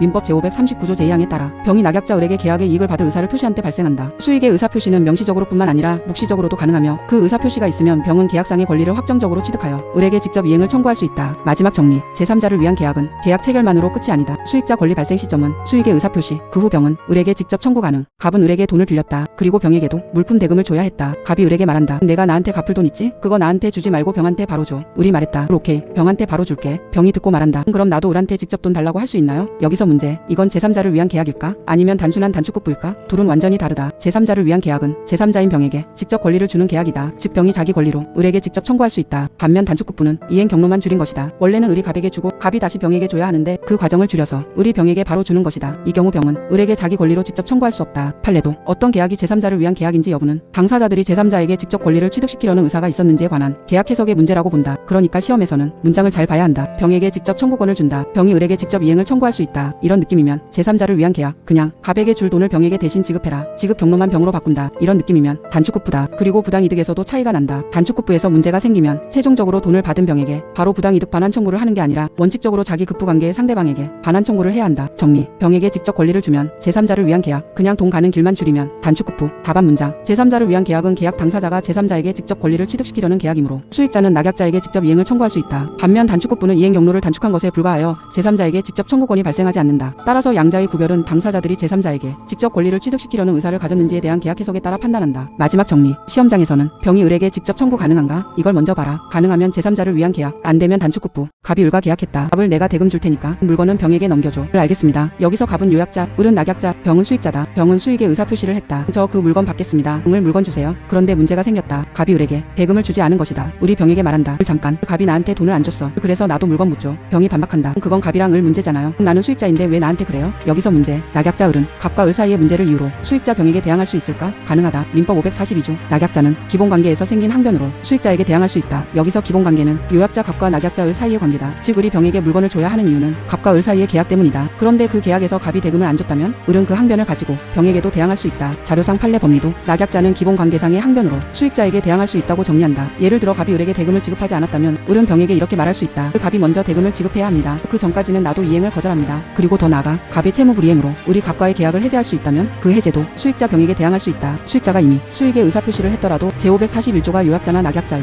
해제권 행사까지 막는 것은 아니기 때문이다. 다만 구별해야 한다. 을이 병에게 대항할 수 있는 건 갑과 을 사이의 기본관계 항변이다. 반대로 갑과 병 사이의 대가관계 문제는 다르다. 예를 들어 갑이 병에게 왜 물건을 주기로 했는지 그 원인관계가 무효라는 사정은 원칙적으로 을이 병에게 주장할 수 없다. 정리. 낙약자는 수익자에게 무조건 이행해야 하는 게 아니다. 기본관계에서 생긴 항변은 수익자에게도 대항 가능하다. 답안 문장. 제3자를 위한 계약에서 낙약자 을은 민법 제542조에 따라 요약자 갑과의 기본관계에서 발생한 항변으로 수익자 병에게 대항할 수 있다. 따라서 갑의 대금 지급 의무 불이행 등 기본관계상의 항변이 인정되는 경우 을은 병의 이행 청구를 거절할 수 있다. 또한 제541조는 요약자나 낙약자가 계약 당사자의 지위에서 해제권 등을 행사하는 것까지 제한하는 것은 아니므로 기본관계 해제 역시 수익자에게 대항할 수 있다. 마지막 정리. 제3자를 위한 계약에서 수익자는 직접 청구 가능. 하지만 낙약자도 방어 가능. 기본관계 항변은 수익자에게 대항 가능. 대가관계 항변은 함부로 대항 불가. 갑이 을과 계약했다. 갑을 내가 돈 줄 테니까 물건은 병에게 넘겨줘. 을 알겠습니다. 병도 말했다. 저 그 이익 받겠습니다. 이제 병은 수익자다. 그런데 나중에 을이 이상한 사실을 알게 됐다. 을 잠깐. 갑이 병한테 물건 줄 이유가 없었네. 예를 들어 갑이 병에게 빚을 갚으려고 한 줄 알았는데 사실 그런 빚이 없었던 것이다. 을이 병에게 말한다. 갑이 너한테 줄 이유가 없으니까 나도 물건 못 줘.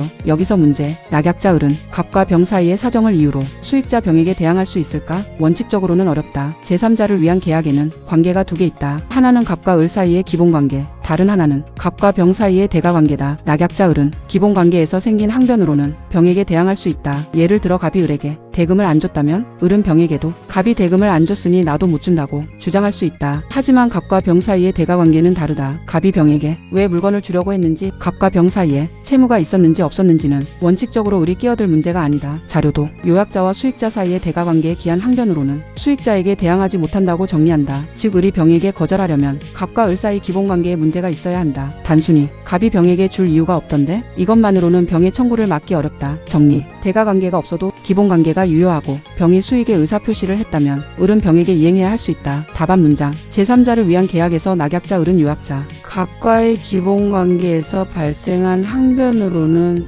수익자 병에게 대항할 수 있으나 요약자 갑과 수익자 병 사이의 대가관계에 기한 항변으로는 원칙적으로 병에게 대항할 수 없다. 따라서 갑을 사이의 기본관계가 유효하고 병이 수익의 의사표시를 하였다면 을은 갑병 사이 대가관계의 부존재만을 이유로 병의 이행 청구를 거절할 수 없다. 마지막 정리. 낙약자가 볼 것은 갑과 병 사이가 아니라 갑과 을 사이다. 기본관계 항변은 가능. 대가관계 항변은 원칙 불가. 갑이 을과 계약했다. 갑을 내가 대금 줄 테니까 판포는 병에게 납품해. 을 알겠습니다. 을은 계약대로 병에게 함포를 인도했다. 병은 함포를 받아 자기 물건처럼 사용하기 시작했다. 그런데 문제가 생겼다. 갑이 을에게 대금을 제대로 지급하지 않았다. 을이 화났다. 갑이 돈 안 줬으니까 계약 해제합니다. 그리고 병에게 말한다. 병 함포 돌려주세요. 갑이랑 내 계약 해제됐으니까 처음부터 없던 걸로 되는 거잖아요. 병이 반박한다. 잠깐. 나는 이미 함포 받았고 계약 믿고 새 이해관계 생겼는데요. 여기서 문제. 제3자를 위한 계약에서 수익자 병은 해제의 소급표로부터 보호될까? 가능하다. 민법 548조 1항 단서. 계약이 해제되면 원칙적으로 처음부터 없던 것처럼 되지만 제3자의 권리는 해하지 못한다. 그럼 병이 여기서 말하는 제3자인지가 문제다. 판례는 이렇게 본다. 제3자를 위한 계약에서 수익자가 기본관계에 기초하여 요약자와 대가관계를 맺고 해제 전에 새로운 이해관계를 가지고 등기나 인도 등을 통해 권리를 취득했다면 수익자는 548조 1항 단서의 제3자에 해당할 수 있다. 이 사례에서 병은 단순히 옆에서 이익만 본 사람이 아니다. 제3자를 위한 계약에 따라 실제로 함포를 인도받았다. 그리고 해제 전에 이미 새로운 법률상 이해관계를 형성했다. 그래서 을은 계약 해제를 이유로 병에게 함포 반환을 바로 청구하기 어렵다. 정리. 계약이 해제되면 당사자 사이에서는 원상회복이 문제된다. 하지만 해제 전에 수익자가 인도까지 받아 완전한 권리를 취득했다면 그 수익자는 해제의 소급표로부터 보호될 수 있다. 답안 문장. 제3자를 위한 계약에서 수익자 병이 낙약자 을과 요약자 갑 사이의 기본관계에 기초하여 요약자와 대가관계를 맺고 해제 전에 새로운 이해관계를 형성한 뒤 인도 등을 통해 권리를 취득하였다면 병은 민법 제548조 제1항 단서의 제3자에 해당한다. 따라서 을은 갑의 채무 불이행을 이유로 기본관계를 해제하였더라도 그 소급표로서 병에게 함포 반환을 청구할 수 없다. 마지막 정리. 제3자를 위한 계약에서 수익자는 그냥 구경꾼이 아니다. 해제 전에 인도나 등기로 권리를 취득했다면 548조 제3자로 보호될 수 있다. 해제는 당사자 사이 문제, 선의의 제3자 권리는 보호. 함포 납품 판례는 2포인트다. 갑이 을에게 노트북을 팔기로 했다. 계약 내용은 간단하다. 6월 1일에 노트북 넘겨줄게. 나는 그날 대금 줄게. 그런데 6월 1일이 됐다. 첫 번째 상황. 갑이 말한다. 미안. 아직 준비 못했어. 조금만 기다려줘. 이건 이행지체다. 이행할 수는 있는데 제때 안 한 것이다. 두 번째 상황. 갑이 말한다. 노트북이 불에 타버렸어. 이제 줄 수가 없어. 이건 이행불능이다. 더 이상 이행 자체가 불가능한 경우다. 세 번째 상황. 갑이 말한다. 나 그냥 안 줄래. 계약 이행할 생각 없어. 이건 이행거절이다. 통설과 판례는 이행기 전이라도 채무자가 진지하고 종국적으로 이행을 거절하면 채무불이행의 한 유형으로 본다. 네 번째 상황. 갑이 노트북을 주긴 줬다. 그런데 액정이 깨져 있고 충전도 안 된다. 이걸 이행했다고요? 이건 불완전 이행이다. 이행행위는 있었지만 채무 내용에 맞는 완전한 이행이 아닌 경우다. 민법은 이행지체와 이행불능을 주로 규정하지만 판례학설상 불완전 이행은 민법 390조의 포괄적 채무불이행 규정으로 설명된다. 정리. 채무불이행은 무조건 안 했다가 아니다. 늦게 하면 이행지체, 못하게 되면 이행불능, 안 하겠다고 하면 이행거절, 했는데 제대로 안 했으면 불완전 이행. 답안 문장. 채무불이행은 이행지체, 이행불능, 이행거절, 불완전 이행으로 구분할 수 있다. 이행지체는 이행이 가능함에도 이행기가 지나도록 이행하지 않은 경우이고, 이행불능은 채무자의 규책 사유로 이행이 불가능하게 된 경우이다. 이행거절은 채무자가 진지하고 종국적으로 이행하지 않을 의사를 표시한 경우이며, 불완전 이행은 이행행위가 있었으나 채무 내용에 조춘 완전한 이행이 아닌 경우이다. 마지막 정리. 사례에서 먼저 해야 할 일은 하나다. 이게 지체냐, 불능이냐, 거절이냐, 불완전 이행이냐, 유형을 잘못 잡으면 손해배상도 해제도 전부 꼬인다. 갑은 을에게 6월 1일에 노트북을 넘겨주기로 했다. 을은 대금을 준비했다. 그런데 6월 1일. 미안 아직 못 줘. 다음 주에 줄게. 여기서 문제. 갑은 언제부터 이행지체가 될까? 이행지체는 이행할 수 있는데 이행기가 지났고 채무자가 자기 책임 있는 사유로 이행하지 않은 경우다. 요건은 4개. 이행기 도래, 이행 가능, 규책 사유, 위법성, 줄여서, 이가규. 이 사례에서 노트북은 아직 줄 수 있다. 불가능한 게 아니다. 그런데 약속한 6월 1일이 지났다. 갑이 특별한 정당한 이유 없이 노트북을 안 줬다면 이행지체가 된다. 그럼 을은 뭘 할 수 있을까? 먼저 지체 손해배상을 청구할 수 있다. 그리고 계약을 해제하려면 원칙적으로 상당한 기간을 정해서 이행을 최고해야 한다. 3일 안에 노트북 넘겨줘. 을 안 넘기면 계약 해제할게. 그 기간 안에도 갑이 안 주면 을은 계약을 해제할 수 있다. 다만 조심할 것. 쌍무계약에서 갑에게 동시 이행한 경권이 있으면 바로 이행지체가 되지 않는다. 예를 들어 을이 대금을 줄 준비도 안 해놓고 갑에게 노트북만 달라고 하면 갑은 이렇게 말할 수 있다. 너도 대금 지급해야지. 내가 제공하기 전까지 나도 못 줘. 판례도 쌍무계약에서 채무자가 동시 이행한 경권을 가지면 채권자는 자기 반대급부를 제공해서 그 항변권을 소멸시킨 뒤 채무자를 이행지체에 빠뜨려야 한다고 본다. 정리. 이행지체는 그냥 안 했다가 아니다. 이행기가 왔고 아직 이행 가능하고 채무자에게 책임이 있고 정당한 거절권도 없어야 한다. 답안 문장. 갑의 채무가 이행기에 도달하였고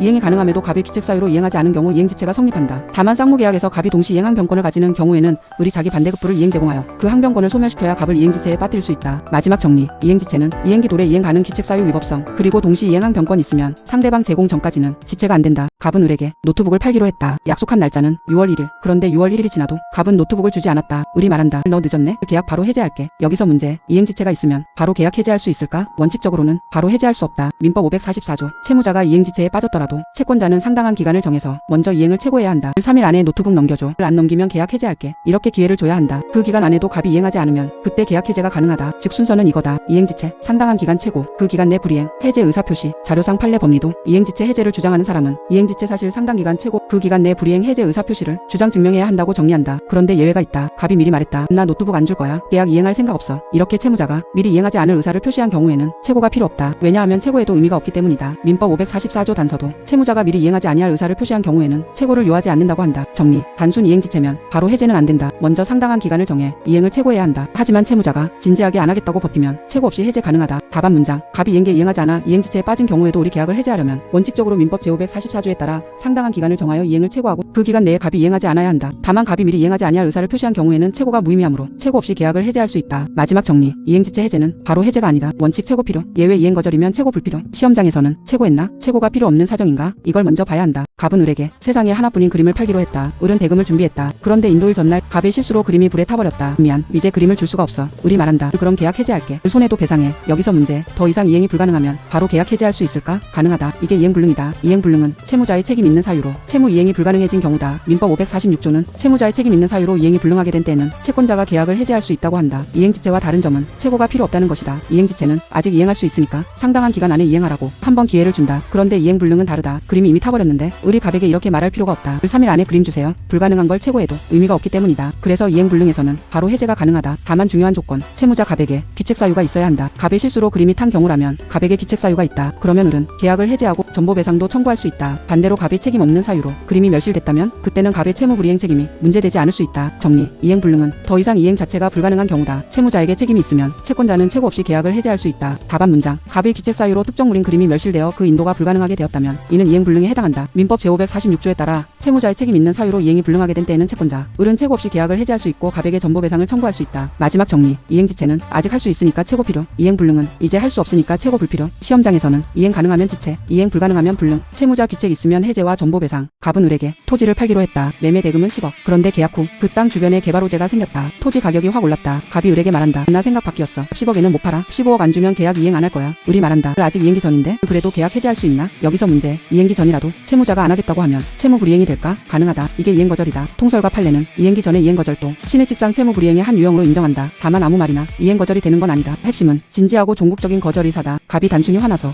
짜증나서 못하겠다. 이 정도로 말한 건 부족할 수 있다. 하지만 갑이 분명하게 말했다. 15억 안 주면 절대 안 판다. 계약 이행할 생각 없다. 이 정도면 진지하고 종국적인 이행 거절로 볼 수 있다. 그러면 을은 이행기 전이라도 계약 해제를 검토할 수 있다. 왜냐하면 갑이 이미 계약을 이행하지 않겠다고 확정적으로 밝혔는데 이행기까지 기다리라고 하는 건 무의미하기 때문이다. 그래서 이행 거절에서는 원칙적으로 최고도 필요 없다. 민법 544조 단서도 채무자가 미리 이행하지 않을 의사를 표시한 경우에는 최고를 요하지 않는다고 한다. 다만 주의. 동시 이행항 병권이 있는 경우에는 단순히 나 지금 안 해라고 했다고 바로 이행 거절로 보면 안 된다. 상대방도 자기 채무를 제공하지 않았다면 그건 정당한 거절일 수 있다. 정리. 갑이 단순히 망설인 정도가 아니라 15억을 안 주면 토지를 팔지 않겠다고 확정적으로 밝힌 경우라면 을은 이행 거절을 이유로 계약 해제를 주장할 수 있다. 답안 문장. 갑이 이행기 전이라도 15억을 지급하지 않으면 토지를 매도하지 않겠다고 명확히 표시한 경우 이는 진지하고 종국적인 이행 거절에 해당할 수 있다. 통설과 판례는 신의칙상 이행기 전 이행 거절을 채무 불이행의 한 유형으로 인정하므로 을은 최고 없이 계약을 해제할 수 있다. 다만 갑에게 동시 이행 항변권 등 정당한 이행 거절 사유가 있는지는 별도로 검토하여야 한다. 마지막 정리. 이행 거절은 그냥 불평이 아니다. 진지하고 종국적으로 안 하겠다는 표시. 그게 인정되면 이행기 전이라도 최고 없이 해제 가능. 갑은 을에게 토지를 팔기로 했다. 매매 대금은 10억. 그런데 계약 후 토지 가격이 올랐다. 갑이 말했다. 10억에는 못 팔겠는데 15억 주면 생각해볼게. 을이 화났다. 너 지금 계약 안 하겠다는 거지? 그럼 이행 거절이네. 계약 해제할게. 여기서 문제. 채무자가 불만을 말하면 바로 이행 거절일까? 아니다. 이행 거절이 되려면 단순한 불평이나 협상이 아니라 진지하고 종국적인 거절 의사가 있어야 한다. 즉 갑이 그냥 가격이 올라서 아쉽다. 조건을 다시 이야기해보자. 이 정도로 말한 것이라면 바로 이행 거절로 보기 어렵다. 하지만 갑이 이렇게 말했다면 다르다. 15억 안 주면 절대 안 판다. 계약대로 이행할 생각 없다. 등기도 안 해줄 거다. 이 정도면 계약을 이행하지 않겠다는 의사가 명확하고 최종적이다. 자료상 정리도 등기 안 해줄 거야. 목적물 못 넘겨준다. 계약 이행할 생각 없다. 대금 더 안 주면 절대 안 넘긴다는 표현에서 이행 거절 검토가 필요하다고 본다. 다만 주의할 것. 동시 이행항 병권이 있는 경우에는 같은 말이라도 달라진다. 예를 들어 을이 잔금을 전혀 준비하지 않았다.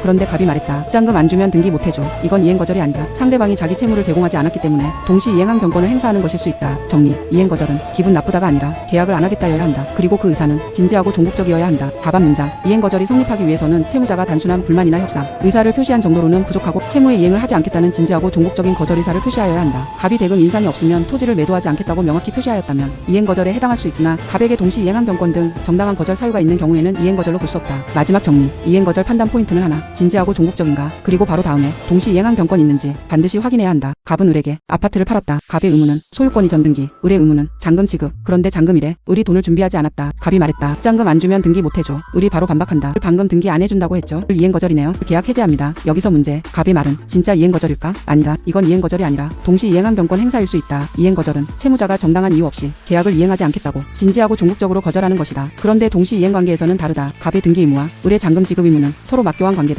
을이 잔금을 제공하지 않으면 갑도 등기를 거절할 수 있다. 이건 계약을 깨겠다는 말이 아니다. 나 절대 등기 안 해. 이게 아니라 너도 잔금 줘야 나도 등기해. 이 말이다. 똑같이 이행 안 할 거야처럼 보여도 동시 이행항 병권이 있는 경우에는 이행 거절이 아니라고 본다. 판례도 동시 이행 관계에서는 상대방의 이행 제공이 없는 한 채무자가 이행 지체 책임을 지지 않는다고 본다. 그러니까 을이 계약을 해제하려면 먼저 잔금을 제공해야 한다. 그 다음 갑이 그래도 등기를 거절하면 그때 이행 거절이나 이행 지체가 문제된다. 정리. 이행 거절인지 볼 때는 바로 안 한다만 보면 안 된다. 먼저 봐야 할 것은 상대방이 자기 채무를 제공했는지다. 답안 문장. 갑의 소유권이 전등기 의무와 을의 잔금 지급 의무는 동시 이행 관계에 있으므로 을이 잔금을 이행 제공하지 않은 이상 갑은 민법 제536조에 따라 등기 의무 이행을 거절할 수 있다. 따라서 갑이 거절은 정당한 동시 이행항 병권의 행사일 뿐 진지하고 종국적인 이행 거절로 볼 수 없다. 마지막 정리. 안 해준다는 말이 나와도 바로 이행 거절로 가지 마라. 상대방이 먼저 제공했나? 제공 안 했으면 이행 거절이 아니라 동시 이행항 병권일 수 있다. 갑은 을에게 자동차를 팔기로 했다. 인도일이 됐다. 갑은 자동차를 준비하고 을에게 연락했다. 차 준비됐습니다. 오늘 가져가세요. 그런데 을이 말했다. 지금은 못 받아요. 나중에 받을게요. 갑이 다시 말했다. 계약대로 오늘 인도해야 합니다. 을은 계속 거절했다. 아무튼 지금은 안 받습니다. 여기서 문제. 채무자는 이행하려고 했는데 채권자가 안 받으면 누가 책임질까? 이게 채권자 지체다. 민법 400조. 채권자가 이행을 받을 수 없거나 받지 아니한 때에는 이행의 제공이 있는 때부터 지체 책임이 있다. 쉽게 말하면 이거다. 갑은 줄 준비를 했다. 그런데 을이 안 받았다. 그러면 갑이 늦은 게 아니라 을이 수령을 지체한 것이다. 다만 채권자 지체가 되려면 먼저 갑이 변제 제공이 있어야 한다. 원칙적으로 변제는 채무 내용의 조춘 현실 제공으로 해야 한다. 자동차 인도라면 차를 넘겨줄 수 있는 상태로 준비해야 한다. 그런데 을이 미리 수령을 거절했다면 그때는 갑이 변제 준비를 완료하고 을에게 수령을 최고하면 된다. 이걸 구두 제공이라고 한다. 채권자 지체가 성립하면 효과가 생긴다. 갑은 변제 제공 이후부터 채무 불이행 책임을 면한다. 그리고 채권자 지체 중에는 갑은 고의 또는 중대한 과실이 없으면 불이행 책임을 지지 않는다. 예를 들어 을이 안 받아서 차를 계속 보관하던 중 가벼운 과실로 문제가 생긴 경우 갑의 책임이 줄어들 수 있다. 정리. 채권자 지체는 채무자가 안 한 게 아니라 채권자가 안 받은 것이다. 답안 문장. 갑이 채무 내용의 조춘 변제 제공을 하였음에도 을이 이를 수령하지 않았다면 을은 민법 제400조의 채권자지체에 빠진다. 변제는 원칙적으로 현실 제공으로 하여야 하나 을이 미리 수령을 거절한 경우에는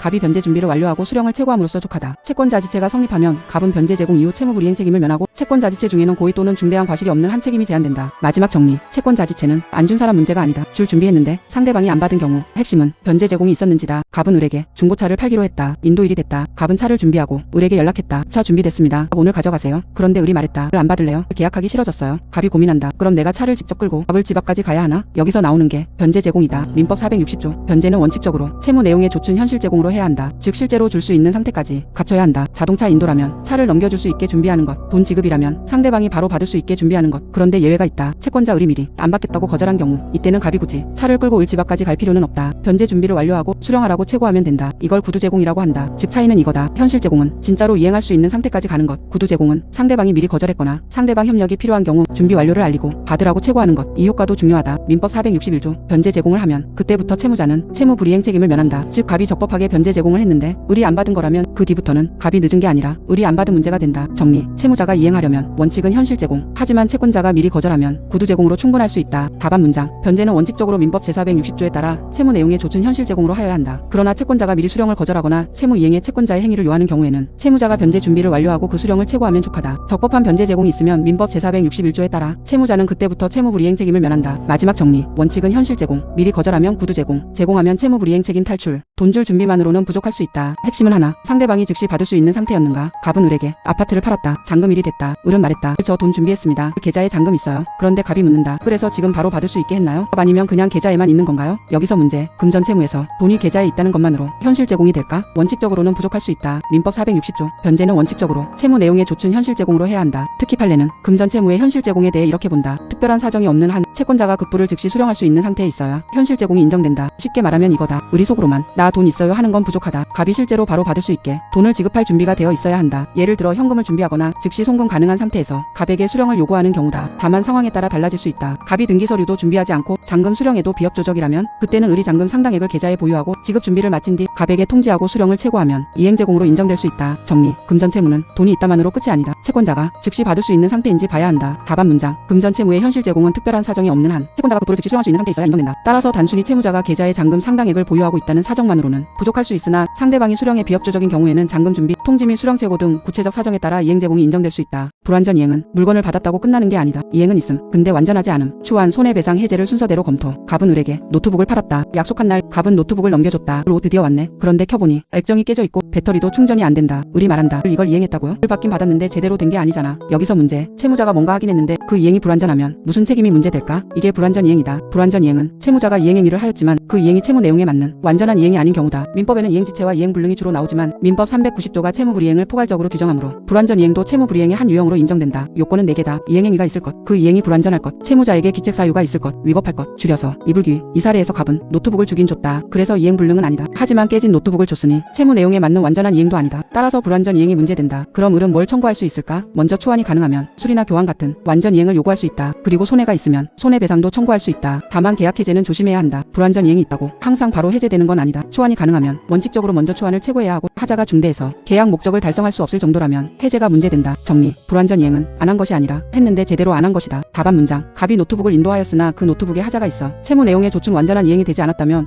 불완전 이행이 성립할 수 있다. 불완전 이행이 성립하기 위해서는 이행행위의 존재, 이행의 불완전성, 채무자의 기책사유 및 위법성이 필요하다. 이 경우 을은 초안이 가능하면 초안을 청구할 수 있고 손해가 발생한 경우 손해배상을 청구할 수 있으며 계약 목적 달성이 불가능할 정도의 중대한 하자가 있는 경우에는 해제도 검토할 수 있다. 손해배상 범위는 무조건 전부가 아니다. 일반적으로 생기는 손해는 통상손해, 특별한 사정 때문에 생긴 손해는 특별손해, 특별손해는 상대방이 알았거나 알 수 있었는지가 핵심이다. 갑은 을에게 공연용 음향 장비를 빌려주기로 했다. 을은 그 장비로 토요일 공연을 열 예정이었다. 그런데 공연 당일 갑이 장비를 가져오지 않았다. 을은 급하게 다른 업체에서 장비를 빌렸다. 비용은 100만원. 그리고 공연 준비가 늦어져 VIP 협찬 계약도 날아갔다. 손해는 1000만원. 을이 말한다. 갑 전부 배상하세요. 여기서 문제. 채무 불이행이 있으면 모든 손해를 다 배상해야 할까? 아니다. 민법 393조는 손해를 두 가지로 나눈다. 통상손해와 특별손해. 통상손해는 그런 채무 불이행이 있으면 일반적으로 발생하는 손해다. 이 사례에서 장비가 안 와서 다른 장비를 급히 빌린 비용. 이건 보통 생길 수 있는 손해다. 그래서 통상손해로 배상된다. 반면 특별손해는 특별한 사정 때문에 생긴 손해다. VIP 협찬 계약이 날아간 1000만원. 이건 모든 공연에서 당연히 발생하는 손해는 아니다. 따라서 특별손해다. 특별손해는 갑이 그 특별한 사정을 알았거나 알 수 있었을 때만 배상 책임이 있다. 판례도 손해배상 범위는 상당 인과관계설에 따라 통상손해는 전부 배상되지만 특별손해 특별손해는 채무자가 그 사정을 알았거나 알 수 있었을 때만 배상된다고 본다. 그리고 중요한 포인트, 예견 가능성의 대상은 손해액 자체가 아니다. 1,000만 원 손해가 날 것까지 정확히 알아야 하는 게 아니다. 예견 가능성의 대상은 그 손해를 발생시킨 특별한 사정이다. 그리고 그 예견 가능성은 채무의 이행기까지를 기준으로 판단한다. 증명 책임은 채권자에게 있다. 정리. 갑이 공연용 장비라는 사실만 알았다면 대체 장비 대여비는 배상될 가능성이 크다. 하지만 VIP 협찬 계약까지 알았거나 알 수 있었다는 사정이 없다면 그 손해는 배상받기 어렵다. 답안 문장. 채무 불이행으로 인한 손해배상은 민법 제393조에 따라 통상손해를 한도로 하며 특별한 사정으로 인한 손해는 채무자가 그 사정을 알았거나 알 수 있었을 때에 한하여 배상된다. 판례상 예견 가능성의 대상은 손해 자체가 아니라 특별한 사정이고 그 판단 시점은 채무의 이행기까지이며 예견 가능성에 대한 증명 책임은 채권자가 부담한다. 특별손해는 많이 손해봤다가 아니라 상대방이 그 사정을 알았나가 중요하다. 특별한 사정 예견 가능성. 이 두 개가 특별손해의 핵심이다. 갑은 을에게 냉동 트럭을 빌려주기로 했다. 을은 그 트럭으로 고급 참치 1억 원어치를 운송할 예정이었다. 그런데 약속한 날 갑이 트럭을 보내지 않았다. 을은 급하게 다른 트럭을 구하지 못했고 참치는 전부 상했다. 을이 말한다. 갓 참치값 1억 배상하세요. 갑이 반박한다. 내가 트럭 늦게 보낸 건 맞는데 그 안에 1억짜리 참치가 있는 줄은 몰랐는데요. 여기서 문제. 갑은 1억 전부를 배상해야 할까? 핵심은 이 손해가 통상손해인지 특별손해인지다. 통상손해는 채무 불이행이 있으면 보통 발생하는 손해다. 반면 특별손해는 특별한 사정 때문에 생긴 손해다. 냉동 트럭이 늦어서 일반적인 운송비나 대체 비용이 든 건 통상손해가 될 수 있다. 하지만 1억짜리 참치가 상했다는 손해는 갑이 그 사정을 몰랐다면 특별손해로 볼 수 있다. 민법 393조 2항. 특별한 사정으로 인한 손해는 채무자가 그 사정을 알았거나 알 수 있었을 때에만 배상한다. 여기서 판례 포인트. 예견 가능성의 대상은 정확한 손해액이 아니다. 갑이 정확히 1억 손해가 나겠구나까지 알아야 하는 건 아니다. 갑이 알았거나 알 수 있어야 하는 건 그 손해를 발생시킨 특별한 사정이다. 즉 갑이 이 트럭으로 고가의 냉동 참치를 운송한다는 사정을 알았거나 알 수 있었다면 특별손해 배상 책임이 인정될 수 있다. 반대로 갑이 그냥 냉동 트럭 하나 빌려주는구나 정도만 알았다면 1억 손해 전부를 배상시키기는 어렵다. 정리. 특별손해는 손해가 컸다고 바로 배상되는 게 아니다. 채무자가 그 특별한 사정을 알았거나 알 수 있었는지가 핵심이다. 답안 문장. 을의 참치 폐기 손해는 냉동 트럭 미제공으로 통상 발생하는 손해가 아니라 고가의 참치를 운송한다는 특별한 사정으로 인한 손해에 해당할 수 있다. 민법 제393조 제2항에 따라 특별손해는 채무자, 갑이 그 특별한 사정을 알았거나 알 수 있었을 때에 한하여 배상 책임이 인정된다. 판례상 예견 가능성의 대상은 손해액 자체가 아니라 손해 발생의 원인이 된 특별한 사정이다. 금전 채무 불이행은 다른 채무 불이행보다 세다. 손해 증명 필요 없음. 무과실 항변 불가. 지연 손해금은 법정 이율 또는 약정 이율. 갑은 을에게 1,000만 원을 빌렸다. 변제일은 6월 1일. 그런데 6월 1일이 지나도 갑은 돈을 갚지 않았다. 을이 말한다. 약속한 날 지났잖아요. 이자까지 주세요. 갑이 반박한다. 잠깐만요. 제가 일부러 안 갚은 게 아니에요. 갑자기 돈이 막혀서 어쩔 수 없었어요. 여기서 문제. 돈을 안 갚은 사람이 나 잘못 없어요라고 항변할 수 있을까? 원칙적으로 어렵다. 민법 397조. 금전채무 불이행의 손해배상액은 법정 이율에 따른다. 다만 법령 제한에 위반하지 않는 약정 이율이 있으면 그 약정 이율에 따른다. 쉽게 말하면 이거다. 돈을 늦게 갚으면 그 지연 손해금은 원칙적으로 이자로 계산한다. 그리고 여기서 진짜 중요한 특치. 채권자 을은 손해를 증명할 필요가 없다. 을이 말할 필요가 없다. 내가 돈 못 받아서 이런 손해를 입었고 저런 손해도 입었습니다. 그런 증명 없이도 금전채무 지체 자체로 지연 손해금이 인정된다. 반대로 갑도 이렇게 항변할 수 없다. 저는 과실 없어요. 사정이 어려웠어요. 돈이 갑자기 안 들어왔어요. 민법 397조 2항은 금전채무 불이행 손해배상에서 채무자가 과실 없음을 항변하지 못한다고 한다. 즉 금전채무는 돈을 못 갚은 이상 무과실 항변으로 빠져나가기 어렵다. 정리. 일반 채무 불이행에서는 손해 발생이나 귀책 사유가 문제된다. 하지만 금전채무 불이행은 특징이 있다. 손해는 증명하지 않아도 되고 채무자는 무과실 항변을 못한다. 답안 문장. 갑이 변제기에 금전채무를 이행하지 않았다면 민법 제397조에 따라 금전채무 불이행으로 인한 손해배상액은 법정 이율에 의하고 약정 이율이 있으면 법령의 제한에 위반하지 않는 범위에서 그 약정 이율에 따른다. 이 경우 채권자 을은 손해의 증명을 요하지 않고 채무자 갑은 과실 없음을 항변하지 못한다. 마지막 정리. 금전채무 불이행은 다른 채무 불이행보다 세다. 손해 증명 필요 없음. 무과실 항변 불가. 지연 손해금은 법정 이율 또는 약정 이율. 과실상계는 피해자 탓을 하자는 게 아니다. 손해가 커진데 채권자도 기여했는지 보는 것이다. 채권자 과실 있으면 손해배상액은 줄어들 수 있다. 갑은 을에게 고가의 촬영 장비를 빌려주기로 했다. 을은 그 장비로 광고 촬영을 할 예정이었다. 그런데 갑이 약속한 시간보다 늦게 장비를 가져왔다. 을은 화가 났다. 촬영 밀렸잖아요. 을 손해 전부 배상하세요. 그런데 사실 을도 문제가 있었다. 을은 촬영장 주소를 잘못 알려줬고 장비 수령 담당자도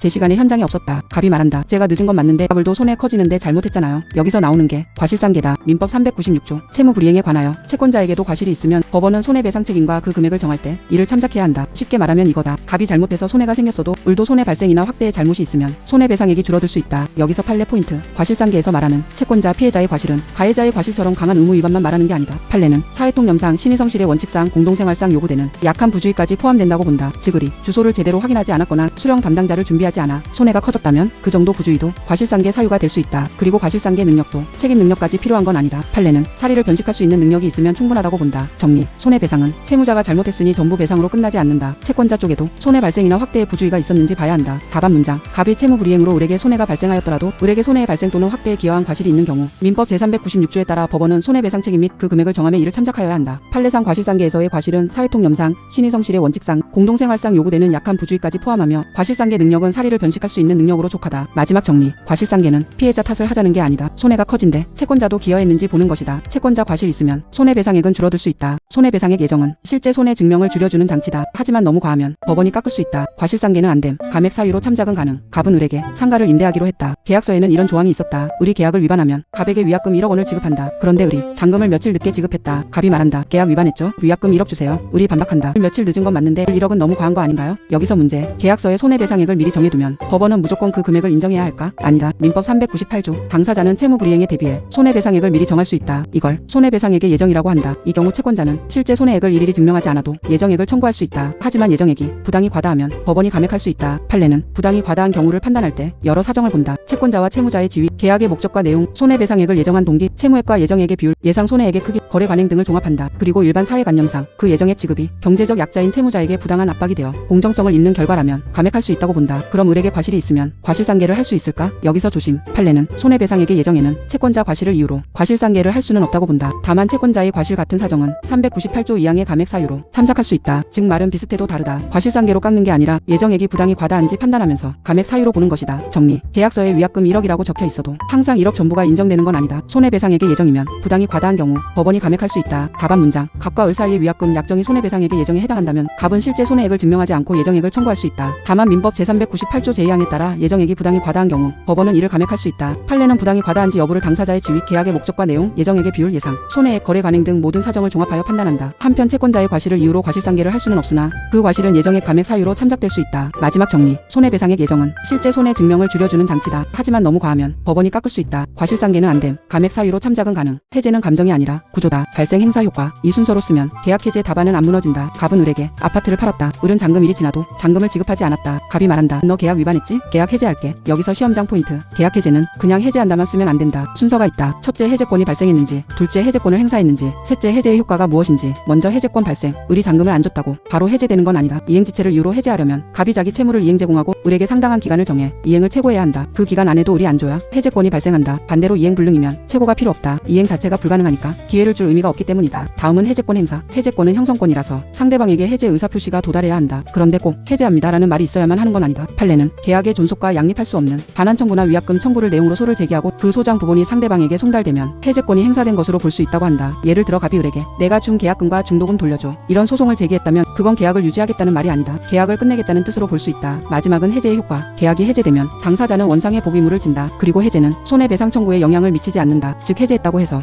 손해배상까지 사라지는 건 아니다. 정리. 계약 해제 답안은 항상 이 순서다. 해제권 발생, 해제권 행사, 해제 효과. 답안 문장. 갑이 을의 채무 불이행을 이유로 계약을 해제하려면 먼저 법정 해제권의 발생 요건이 충족되어야 하고 그 후 상대방 을에 대한 해제의 의사표시로 해제권을 행사하여야 한다. 판례상 계약의 존속과 양립할 수 없는 반환 청구 등을 내용으로 하는 소가 제기되고 그 소장 부분이 상대방에게 송달된 경우에도 해제의 의사표시가 있는 것으로 볼 수 있다. 계약이 적법하게 해제되면 각 당사자는 원상의 복위물을 부담하고 해제는 손해배상 청구에 영향을 미치지 않는다. 마지막 정리. 해제는 감정이 아니라 구조다. 발생 행사 효과. 이 순서로 쓰면 계약 해제 답안은 안 무너진다. 해제 효과는 세 단어로 끝난다. 원상회복, 손해배상, 동시이행. 계약 해제 답안에서 이 세 개 빠지면 반쪽짜리 답안이다. 갑은 을에게 아파트를 팔았다. 을은 잔금을 주지 않았다. 갑은 적법하게 계약을 해제했다. 계약 해제됐으니까 이제 다 없던 일로 하자. 여기서 문제. 계약이 해제되면 진짜로 그냥 끝일까? 아니다. 해제의 효과는 크게 세 가지다. 첫째, 원상의 복위물. 민법 548조. 계약이 해제되면 각 당사자는 상대방에게 원상의 복위물을 부담한다. 쉽게 말하면 계약 전 상태로 돌려놓는 것이다. 갑이 계약금을 받았다면 계약금을 돌려줘야 한다. 을이 목적물을 받았다면 목적물을 돌려줘야 한다. 그리고 돈을 반환할 때는 받은 날부터 이자도 붙여야 한다. 둘째, 손해배상. 계약을 해제했다고 해서 손해배상 청구까지 사라지는 건 아니다. 민법 551조. 계약의 해제는 손해배상 청구에 영향을 미치지 않는다. 즉 갑은 계약을 해제하면서도 을의 채무 불이행으로 생긴 손해가 있으면 별도로 손해배상을 청구할 수 있다. 셋째, 동시이행관계. 민법 549조는 해제 후 원상의 복위무에도 동시이행한 경권 규정을 준용한다. 예를 들어 갑은 계약금을 돌려줘야 하고 을은 아파트를 돌려줘야 한다면 서로 동시에 해야 한다. 너 먼저 아파트 돌려줘. 아니 너도 계약금 돌려줘. 이렇게 서로 맞교환 관계가 된다. 다만 여기서 판례 포인트. 양 당사자가 모두 이미 이행했다면 서로의 원상의 복위무는 동시이행관계다. 하지만 한쪽만 이행 이행한 경우라면 원상의 복 의무가 서로 맞물리지 않아 동시 이행 관계가 문제되지 않을 수 있다. 정리. 해제되면 계약은 소급적으로 소멸한다. 하지만 그 다음에 원상의 복 손해배상 동시 이행을 반드시 써야 한다. 답안 문장. 계약이 적법하게 해제되면 민법 제548조에 따라 각 당사자는 상대방에 대하여 원상의 복 의무를 부담하고 반환할 금전에는 받은 날부터 이자를 가하여야 한다. 또한 민법 제551조에 따라 해제는 손해배상 청구에 영향을 미치지 않으므로 채무 불이행으로 인한 손해배상 청구가 가능하다. 한편 민법 제549조에 따라 원상의 복 의무 상호 간에는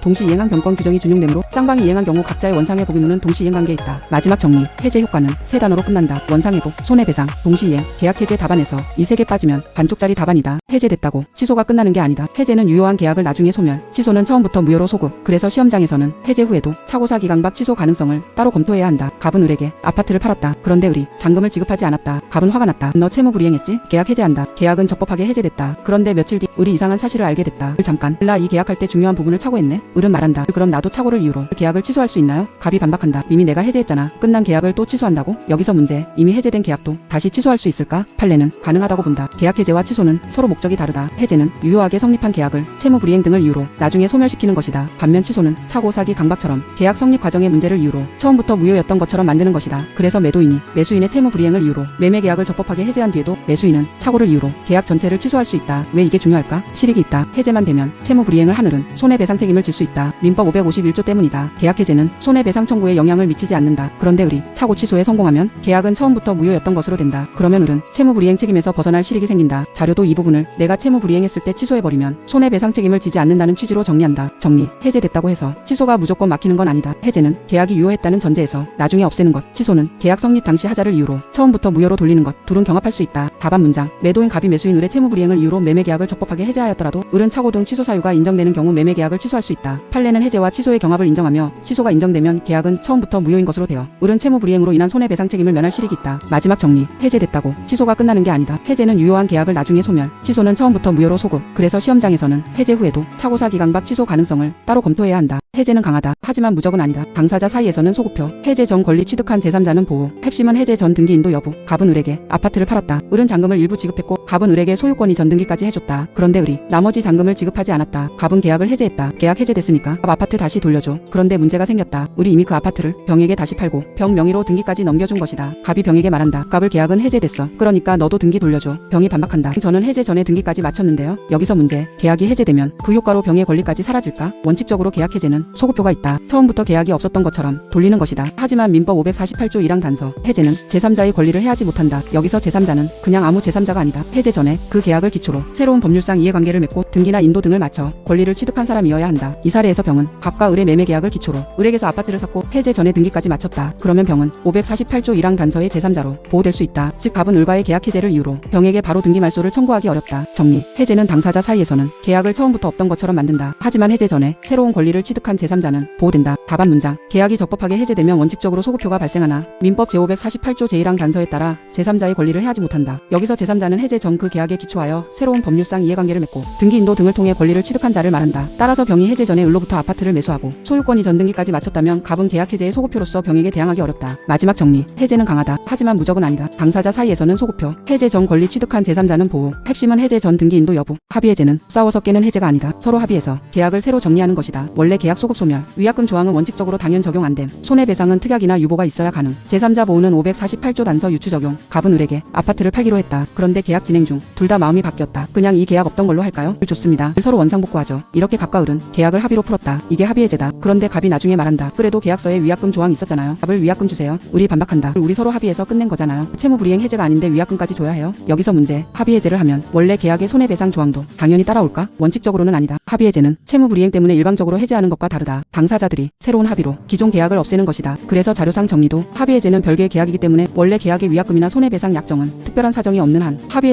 해지에 당연히 적용되지 않는다고 본다. 그럼 손해배상은 절대 못 받을까? 그건 아니다. 합의 해제 당시 손해배상 청구를 유보했다거나 따로 손해배상 특약을 했다면 청구할 수 있다. 다만 그 특약이나 유보가 있었다는 점은 주장하는 사람이 증명해야 한다. 그리고 합의 해제의 효과도 중요하다. 당사자 사이에서는 계약 효과가 소급적으로 소멸한다. 특별한 약정이 없다면 반환 범위는 해제 규정이 아니라 부당이득 반환 규정에 따라 정해져 정해진다. 그래서 법정 해제와 달리 금전 반환에 당연히 받은 날부터 이자가 붙는 구조는 아니다. 제3자도 조심해야 한다. 합의해제에도 548조 1항 단서가 유추 적용된다. 즉 합의해제 전에 새로운 이해관계를 맺고 등기나 인도 등으로 완전한 권리를 취득한 제3자는 보호될 수 있다. 판례 예시 상속 재산 분할 협의도 공동상속인들 사이의 일종의 계약이다. 그래서 공동상속인 전원이 합의하면 기존 분할 협의를 합의해제하고 다시 분할 협의를 할 수 있다. 하지만 그 전에 기존 분할 협의를 기초로 근저당권 같은 완전한 권리를 취득한 제3자가 있다면 그 제3자의 권리는 해칠 수 없다. 정리 합의해제는 서로 합의해서 계약을 없애는 것이다. 채무불이행 해제와 다르다. 그래서 원래 계약의 위약금 조항은 당연히 따라오지 않는다. 손해배상을 받으려면 합의해제 당시 특약이나 유보가 있어야 한다. 답안 문장 갑과 을이 기존 계약을 합의로 해소하였다면 이는 합의해제에 해당한다. 합의해제는 기존 계약과 별개의 계약이므로 특별한 사정이 없는 한 원래 계약의 위약금 또는 손해배상 약정이 당연히 적용되지는 않는다. 다만 합의해제 당시 손해배상 청구를 유보하거나 별도의 특약을 한 경우에는 손해배상 청구가 가능하고 이를 주장하는 자가 그 사정을 증명하여야 한다. 또한 합의해제에도 민법 제548조 제1항 단서가 유추 적용되므로 해제 전 등기 인도 등으로 완전한 권리를 취득한 제3자의 권리는 해하지 못한다. 마지막 정리 합의해제는 싸워서 깨는 해제가 아니다. 서로 합의해서 계약을 새로 정리하는 것이다. 원래 계약 소급 소멸 위약금 조항은 원칙적으로 당연 적용 안 됨. 손해배상은 특약이나 유보가 있어야 가능. 제3자 보호는 548조 단서 유추 적용